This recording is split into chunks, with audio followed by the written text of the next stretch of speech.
আপনারা জানেন যে বিভিন্ন রাজ্যে যেখানে ডাবল ইঞ্জিন সরকার আছে সেখানে বাংলা ভাষা ও বাঙালি পরিচয়ের ওপরে পরিকল্পিতভাবে আক্রমণ চালানো হচ্ছে।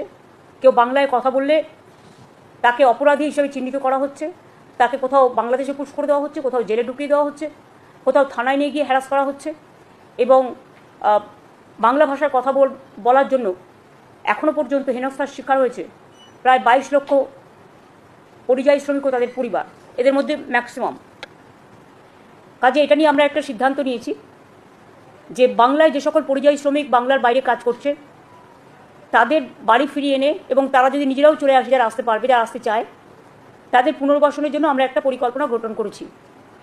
এই পরিকল্পনাটার আমরা নাম দিয়েছি শ্রমশ্রী, নতুন পরিকল্পনা।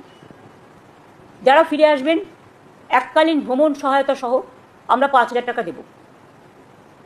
পুনর্বাসন ভাতা মানে আমরা ফিরে আসার পর 12 মাস মানে 1 বছর নতুন কাজের ব্যবস্থা না হওয়া অবধি প্রতি মাসে তাদের 5,000 টাকা করে দেওয়া হবে। লেবার ডিপার্টমেন্ট হচ্ছে এটার ব্যাপারে নোডাল ডিপার্টমেন্ট।